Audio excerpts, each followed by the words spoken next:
Boa tarde, meus queridos, boa tarde, minhas queridas. E aí, como é que vocês estão? Eu espero que estejam bem. Como sempre, vocês já sabem, né? Para mim é uma enorme satisfação poder estar aqui com vocês mais uma vez compartilhando conhecimento.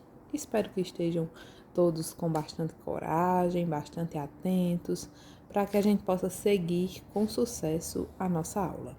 Na nossa última aula, eu deixei com vocês um fichamento, né? Para que vocês pudessem dar início já ao estudo do nosso capítulo 8, que se inicia na página 170. Aproveite, já pesque e peguem um livro. E ele tem como título China, Japão e Tigres Asiáticos. Um assunto bem interessante que nós vamos estudar agora. Então, acompanhem aí pelo livro de vocês. Agora é o momento da explicação e depois eu coloco a atividade no grupo. Vamos lá? Olá pessoal, tudo bem? Sou a professora Larissa Mesquita, professora de Geografia, e hoje nós vamos falar sobre tigres asiáticos. Antes de começarmos, quero te fazer um convite. Se inscreva aqui no canal, ative o sininho, assim você vai ficar por dentro de todas as nossas atualizações. Vamos? Então, meus queridos, vamos falar sobre tigres asiáticos. Primeiro, vocês sabem por que eles têm essa denominação? Né? São territórios e países da Ásia que apresentaram um processo muito rápido e agressivo de desenvolvimento industrial a partir da década de 1960. Então, a partir disso, eles passaram a ser chamados e conhecidos por tigres asiáticos. Mas quais são eles? Então, vamos lá, anote: Hong Kong, Taiwan, Singapura e Coreia do Sul. O que esses 4 territórios e países tiveram de tão especial, portanto, né? Bom, eles vão trilhar um caminho de desenvolvimento industrial, naquele momento, muito diferenciado em relação a outros territórios do mundo. Tanto é que são chamados de plataformas de exportação. São países que se dedicaram à produção industrial visando a exportação. E o que eles tinham, né? Quais eram os fatores que favoreceram esse rápido crescimento? Primeiro, a própria Guerra Fria.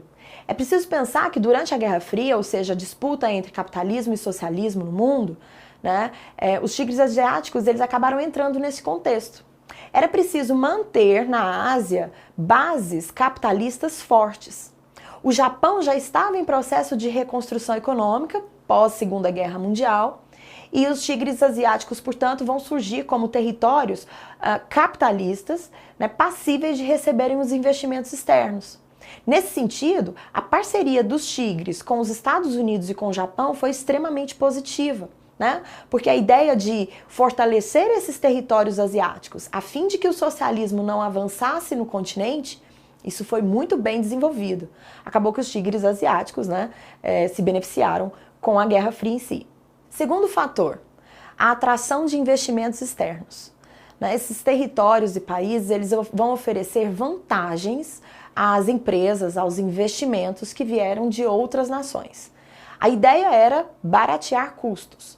Então esses países ofereceram aquele pacote clássico: impostos baixos, boa infraestrutura, no processo de atrair investimentos para exportação. Então não tem como dar errado, né? A ideia de atração de capitais estrangeiros foi o primeiro passo dado pelos tigres asiáticos. Bom, e o terceiro elemento é justamente a base desse crescimento industrial, né, que é a ideia de produzir para exportar. O Japão seguiu esse modelo no seu processo de reconstrução econômica e os tigres asiáticos entraram de cabeça nesse modelo. Então, no primeiro momento, a ideia era: vamos produzir aqui elementos, né, com condições mais baratas para ganhar o mundo. Esse é o modelo que a gente chama de plataforma de exportação. Quarto elemento, nós podemos citar a questão da mão de obra. A mão de obra asiática, além de numerosa naquele momento, ela era muito barata. Isso está diretamente ligado à ausência de leis trabalhistas. E sem contar um detalhe que a gente não pode deixar de lado, que é a questão da cultura asiática, né? A valorização do trabalho, a ideia de se estabelecer uma eficiência, de se trabalhar com vontade de ajudar o país. Então todo esse conjunto favoreceu bastante e, é claro, acaba sendo bastante atrativo para o capital internacional. E o quinto elemento são os fortes investimentos que esses governos passam a fazer no setor de educação. Porque investindo em educação, o que eles vão conseguir com o passar do tempo? Que a mão de obra fique mais qualificada e eles vão alcançar também o desenvolvimento de novas tecnologias, fundamentais, né, desde o final do século XX. Então, queridos, desde 1960, né, os tigres asiáticos entraram nesse projeto de crescimento industrial, mas podemos dizer que eles não foram bobos em nenhum momento. Porque com o passar do tempo, né, esse crescimento industrial baseado na atração de capital estrangeiro, ele vai se transformar também num crescimento industrial apoiado no capital nacional.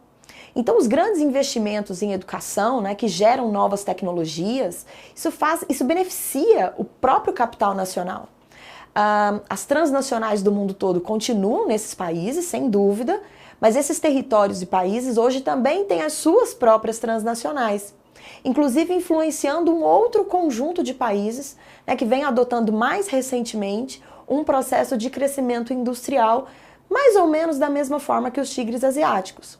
São os países conhecidos como novos tigres asiáticos. Nós podemos considerar 5 países asiáticos nesse grupo, né, conhecido como os novos tigres asiáticos. São eles o Vietnã, a Tailândia, a Malásia, a Indonésia e as Filipinas. Então, vamos pensar num processo cronológico. Primeiro, o Japão cresce economicamente no seu pós-guerra, influencia os tigres asiáticos. Os tigres asiáticos desenvolvem muito rapidamente o seu parque industrial e as suas economias e agora vão influenciar os novos tigres. Então, a partir da década de 1990 e início dos anos 2000, esses 5 países, chamados de novos tigres asiáticos, vêm trilhando mais ou menos o mesmo caminho dos tigres tradicionais. São territórios que oferecem grandes vantagens fiscais, que oferecem uma mão de obra muito barata, a fim de atrair empresas estrangeiras e produzirem para exportação. Agora, não pensem que os novos tigres asiáticos fazem exatamente a mesma política de desenvolvimento que os tigres fizeram lá atrás. Tem algumas diferenças. Por exemplo, os novos tigres asiáticos são criticados, né, pela sua ausência de leis trabalhistas, ausência de leis ambientais. E também não se percebe nesses 5 países, né, nos novos tigres, políticas de investimentos maciços em educação. De modo que nós podemos esperar o quê? Enquanto os tigres tradicionais, eles desenvolveram indústria, ou seja, a economia, mas aliada a isso eles conseguiram desenvolver também o lado social, né, desse processo, os novos tigres já não adotam a mesma política. Então são países que têm alto crescimento industrial, economias até crescentes, porém as suas populações não saem da pobreza. São países que não conseguem evoluir no quesito desenvolvimento humano. Então, queridos, espero que vocês tenham gostado da nossa videoaula sobre tigres asiáticos.